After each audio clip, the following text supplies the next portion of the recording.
નમસ્કાર વિદ્યાર્થી મિત્રો, હું છું પીએમ સર. શ્રી ગણેશ ક્લાસીસમાં દરેક વિદ્યાર્થીનું સ્વાગત છે. વિદ્યાર્થી મિત્રો, અત્યારે જે બીકોમ સેમ 1ની એક્ઝામ જે શરૂ છે, તો તેના માટેના આપણે ઇવેન્ટ મેનેજમેન્ટના મોસ્ટ ઇમ્પોર્ટન્ટ ક્વેશ્ચન કયા કયા છે તે આપણે ચેપ્ટર વાઇઝ એનાલિસિસ કરશું. તો વિદ્યાર્થી મિત્રો, આ વિડીયોના અંત સુધી જોતા રહેજો, જેથી કરીને તમને આઈએમપી ક્વેશ્ચન મળતા રહે. અને હા વિદ્યાર્થી મિત્રો, સાથે સાથે એક પેન રાખજો હાથમાં અને નોટ રાખજો. તમને જે મોસ્ટ આઈએમપી કહું છું એ પણ તમે ક્રમ લખતા જાજો. ક્રમ લખશો તો તમને આઈડિયા આવશે કે કયા ક્વેશ્ચન પહેલા કરવાના છે અને પછી બીજા એક્સ્ટ્રા છે એ પણ તમારે કરવાના છે. તો વિદ્યાર્થી મિત્રો, ક્વેશ્ચન નંબર 1ની આપણે જો વાત કરી તો what is a primary purpose and signification of event management in the context of modern business and social environment. આધુનિક વ્યવસાય અને સામાજિક વાતાવરણના સંદર્ભમાં ઇવેન્ટ મેનેજમેન્ટને પ્રાથમિક હેતુ અને મહત્વ સમજાવો. તો વિદ્યાર્થી મિત્રો, ક્વેશ્ચન નંબર 1 છે એ ઇમ્પોર્ટન્ટ રહેશે, એટલે ખાસ તમે પ્રેક્ટિસ કરજો. ત્યાર પછી question number 2, explain the concept of event management and signification in the modern world. તો જો અહીંયા મોડર્નનું કીધું છે વિદ્યાર્થી મિત્રો, ઇવેન્ટ મેનેજમેન્ટના ખ્યાલ અને આધુનિક વિશ્વમાં તેનું મહત્વ સમજાવો. ત્યાર પછી question number 3, what are the primary function of event management and how do they contributed to the success of various types of event. Event મેનેજમેન્ટના પ્રાથમિક કાર્ય શું છે અને તે વિવિધ પ્રકારની ઇવેન્ટની સફળતા કેવી રીતે યોગ્ય આપે છે. ત્યાર પછી question number 4, discuss the scope of event management and how it difference for a personal and informal event and formal and official event. Event મેનેજમેન્ટના અવકાશી ચર્ચા કરો અને તે વ્યક્તિગત અનૌપચારિક ઇવેન્ટ્સ અને ઔપચારિક અને સત્તાવાર ઇવેન્ટ્સ માટે કેવી રીતે અલગ પડશે. તો ક્વેશ્ચન નંબર 1 અને 4 મોસ્ટ ઇમ્પોર્ટન્ટ રહેશે. તો ટોટલ વિદ્યાર્થી મિત્રો 4 ક્વેશ્ચન છે, જ્યાં તમને 4 ક્વેશ્ચન મેં આપેલા છે. ઇન્ટ્રોડક્શન એટલે કે ઇવેન્ટ મેનેજમેન્ટનું જે ઇન્ટ્રોડક્શન છે એમાંથી તમને પહેલો ને ચોથો ક્વેશ્ચન છે એ મોસ્ટ ઇમ્પોર્ટન્ટ રહી શકે છે. અને હા વિદ્યાર્થી મિત્રો, બીજા પણ તમારે કરવાના છે, પરંતુ પહેલા તમે હું કહું છું એ તમે કરજો. પછી વિદ્યાર્થી મિત્રો, આપણે આગળ વાત કરી unit 2, planning and organisation for event. એની અંદર question number 5, explain the characteristics of goods event planner. સારા ઇવેન્ટ પ્લાનરની લાક્ષણિકતા સમજાવો. ત્યાર પછી question number 6, explain the SWOT એટલે SWOT analysis and event planning. Event પ્લાનિંગમાં SWOT એનાલિસિસ સમજાવો. તો ક્વેશ્ચન નંબર 5 છે એ મોસ્ટ ઇમ્પોર્ટન્ટ રહેશે વિદ્યાર્થી મિત્રો. અને SWOT છે એ તમને શોર્ટનો સ્વરૂપે પૂછાઈ શકે છે, એટલે ખાસ તમે એકવાર શોર્ટનો સ્વરૂપે કરીને જાજો. ત્યાર પછી question number 7, explain the critical success factor for event planning. Event પ્લાનિંગમાં સફળતા નિર્ણાયક પરિબળો સમજાવો. Question number 8, explain the vendor management and negotiation techniques. Vendor management અને નેગોશિએશન યુક્તિની સમજાવો. તો વિદ્યાર્થી મિત્રો, આ જે વેન્ડર વાળો છે એ પણ તમારા માટે ઇમ્પોર્ટન્ટ હોઈ શકે છે, પરંતુ ક્વેશ્ચન નંબર 5 અને 6 મારા માટે મોસ્ટ ઇમ્પોર્ટન્ટ રહેશે. તો તમે પણ તમારું એનાલિસિસ કરજો, અને હા હું તમને જે કહું છું એ તમે કરજો. ત્યાર પછી પણ હા, થોડુંક તમારું પણ માઇન્ડ પાવર વાપરજો કે તમને કયા મોસ્ટ ઇમ્પોર્ટન્ટ ક્વેશ્ચન લાગે છે એટલા માટે, કારણ કે તમને પણ આવી રીતે આઈએમપી છે એ તમે તમારી જાતેથી તમારે વિચારો છે કયા ક્વેશ્ચન પૂછાઈ શકે છે આવતીકાલની પરીક્ષામાં. ચલો, અને આવતું મારા એક્સપિરિયન્સ બેઝ ઉપર તમને એનાલિસિસ કરીને આપું છું. ત્યાર પછી ક્વેશ્ચન નંબર 3, મેનેજિંગ ટીમ. જો વિદ્યાર્થી મિત્ર ટીમની વાત કરે છે કે ટીમ વર્ક તમારે સાથે કરવું પડે, તો એના માટે આપણે વાત કરી તો મેક્સિમમ તમે વિડીયોને શેર કરો. કોઈ પણ વિદ્યાર્થી હજી બાકી રહી જાય તેને મેક્સિમમ તમે શેર કરો. અને હજી આપણા સબસ્ક્રાઈબર વધારવાના છે વિદ્યાર્થી મિત્રો. બીકોમ સેમ 1માં જે એટલા જોઈએ એટલા વ્યૂ આપણે આવતા નથી, કમસે કમ 500 ઉપર તો વ્યૂ આપણે આવવા જ જોઈએ. તો વિદ્યાર્થી મિત્રો, ખાસ તમે એકવાર આ વિડીયોને મેક્સિમમ શેર કરો, બીજા વિદ્યાર્થીઓ સાથે ચર્ચા વિચારણા કરો, કોમ્યુનિકેશન સ્કિલ કરો, અને હા વધારેમાં વધારે વિડીયો મેક્સિમમ તમે શેર કરો.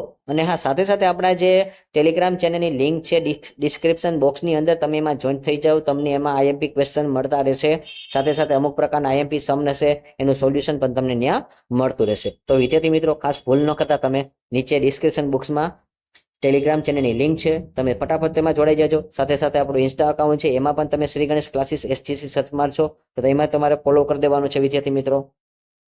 વાત કરી વિદ્યાર્થી મિત્રો તો યુનિટ 3, હવે એની અંદર મેનેજિંગ ટીમની વાત કરે છે. તો ટીમ વર્ક આપણે સાથે રહીને વર્ક કરશું તો તમને અને મને બંનેની સાથે મજા આવશે, એટલા માટે વિદ્યાર્થી મિત્રો હવે ક્વેશ્ચન નંબર 9 ની વાત કરી તો આપણે question number 9, what is the primary purpose and signification of event management in the context of modern business and social environments. આધુનિક વ્યવસાય અને સામાજિક વાતાવરણના સંદર્ભમાં ઇવેન્ટ મેનેજમેન્ટની પ્રાથમિક હેતુ અને મહત્વ સમજાવો. તો વિદ્યાર્થી મિત્રો આધુનિક યુગ છે અને ઇવેન્ટ મેનેજમેન્ટમાં આમાં પાછું પર્યાવરણનું પૂછ્યું છે, તો ખાસ તમારે એકવાર કરીને જવાનું છે કે વાતાવરણ લગતું હોય છે એટલા માટે. તો ક્વેશ્ચન નંબર 9 છે એ મોસ્ટ ઇમ્પોર્ટન્ટ રહેશે. ત્યાર પછી question number 10, explain the concept of event management in signification in the modern world. Event મેનેજમેન્ટનો ખ્યાલ અને આધુનિક વિશ્વની મહત્વ સમજાવો. ત્યાર પછી આગળ વાત કરીએ વિદ્યાર્થી મિત્રો.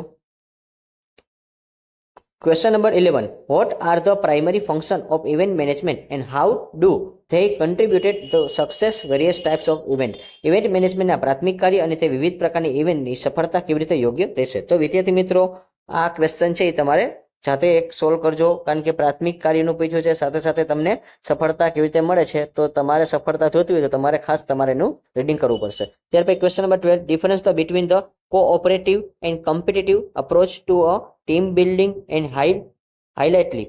ટીમ બનાવટ માટે સહકારી અને સ્પર્ધાત્મક અભિગમ વચ્ચે તફાવત અને હાઇલાઇટિંગ તમારે સમજાવવાનું છે. તો ક્વેશ્ચન નંબર 12 છે એ મોસ્ટ ઇમ્પોર્ટન્ટ રહેશે. તો આ જે ટીમ વાળું જે છે ચેપ્ટર, એમાંથી મેં ક્વેશ્ચન નંબર 9 અને 12 એ બે મોસ્ટ ઇમ્પોર્ટન્ટ આઈએમપી ક્વેશ્ચન તમને કીધા છે.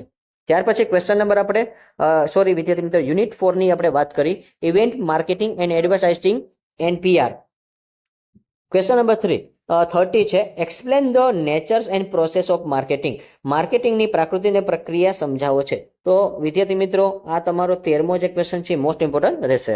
ત્યાર પછી question number 40, explain the types of advertising and their application. જાહેરાતના પ્રકાર અને તેમની અરજી સમજાવો. ત્યાર પછી question number 50, explain the media and promotional tools for effective communication. અસરકારક સંચાર માટે મીડિયા અને પ્રમોશનલ સાધનો સમજાવો. તો ક્વેશ્ચન નંબર 50 છે એ મોસ્ટ ઇમ્પોર્ટન્ટ રહેશે વિદ્યાર્થી મિત્રો, એટલે ખાસ તમે એકવાર કરીને જજો. ત્યાર પછી question number 60, difference between advertising and publicity and provide example of each. જાહેરાત અને પ્રચાર વચ્ચેના તફાવત અને દરેકના ઉદાહરણ આપો. તો આ પણ ક્વેશ્ચન છે એ તમને કયો મોસ્ટ ઇમ્પોર્ટન્ટ લાગે છે, 15મો કે 16મો? પણ હું મારા મત મુજબ 15મો કહું છું. તો 15મો ક્વેશ્ચન ખાસ તમે કરીને જજો.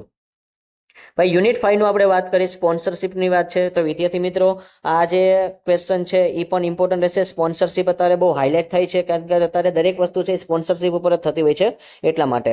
તો વિદ્યાર્થી મિત્રો હજી એકવાર કહું છું, રિક્વેસ્ટ કરું છું કે વિડીયોને મેક્સિમમ તમે શેર કરો, બીજા વિદ્યાર્થીઓને, તમારા કોઈ પણ ફ્રેન્ડ સર્કલ હોય, ઇન્સ્ટા હોય, ફેસબુક હોય, ટેલિગ્રામ કોઈ પણ ચેનલનું તમે ગ્રુપ હોય છે, એમાં તમે બીકોમને લગતા જે કાંઈ સેમ 1 ના વિદ્યાર્થી છે તમે એને મેક્સિમમ આ જે વિડીયો છે શેર કરો, જેથી કરીને તેને ઇવેન્ટ મેનેજમેન્ટનું આઈએમપી મળી રહે. અને વિદ્યાર્થી મિત્રો સાથે સાથે તમે કોમેન્ટ કરો, કોમેન્ટ કરશો તો અમને આઈડિયા આવશે કે તમારે કયા કયા સબ્જેક્ટનું આઈએમપી જોઈ છે. એટલા માટે મેક્સિમમ જાજી કોમેન્ટ હશે તો અમે વિચારશું કે આ ટોપિક ઉપર આપણે વિડીયો બનાવવો છે કે નથી બનાવવો. પણ આ મેક્સિમમ કોમેન્ટ હોવી જોઈએ, 1-2 કોમેન્ટ હોય તો ન ચાલે વિદ્યાર્થી મિત્રો, એટલે ખાસ તમે યાદ રાખજો. અને આ વિદ્યાર્થી મિત્રો ટેલિગ્રામ ચેનલની લિંક છે ડિસ્ક્રિપ્શન બોક્સમાં, તો તમે સાથે સાથે જોડાઈ જજો. Question number 70, explain the types and benefits of event sponsorship. Event sponsorship પ્રકાર અને ફાયદા સમજાવો. તો ક્વેશ્ચન નંબર 70 છે વેરી મોસ્ટ ઇમ્પોર્ટન્ટ રહેશે વિદ્યાર્થી મિત્રો. ત્યાર પછી question number 80, explain the role of event partners association and sponsor. ભાગીદારી, ઇવેન્ટના ભાગીદારો, સહયોગીઓ અને પ્રયોજકની ભૂમિકા સમજાવો. ત્યાર પછી question number 19, explain the creating and maintaining a sponsor database. Sponsorship database બનાવવા અને જાળવવાનું સમજાવો. તો તમારે ડેટાબેઝ કઈ રીતે બનાવવાનો છે, જાળવવાનો છે, એના વિશે તમારે ટૂંકમાં માહિતી દેવાની હોય છે એટલા માટે. ત્યાર પછી question number 20, explain the components of successful sponsorship proposal. સફળ સ્પોન્સરશિપ દરખાસ્તના ઘટકો સમજાવો. તો ક્વેશ્ચન નંબર 20 છે એ મોસ્ટ ઇમ્પોર્ટન્ટ રહેશે. તો વિદ્યાર્થી મિત્રો દરેકમાં મેં ચાર ક્વેશ્ચન આપેલા છે, પણ એમાંથી મેં બે મોસ્ટ ઇમ્પોર્ટન્ટ ક્વેશ્ચન તમને કીધા છે. તો ટોટલ પીડીએફમાં આપણી પાસે 20 ક્વેશ્ચન છે, એમાંથી મેં 10 ક્વેશ્ચન મોસ્ટ ઇમ્પોર્ટન્ટ તમને કીધા છે. તો પહેલા તમે કરજો, પછી તમને જો ટાઈમ મળે છે તો એક્સ્ટ્રા ક્વેશ્ચન કરજો. અને હા, આવતીકાલના પેપર માટે તમને બધાને બેસ્ટ ઓફ લક છે વિદ્યાર્થી મિત્રો. અને હા, વિડીયોને મેક્સિમમ તમે શેર કરો, like this video, share this video, follow with Ganesh classes. આવજો વિદ્યાર્થી મિત્રો, બાય બાય.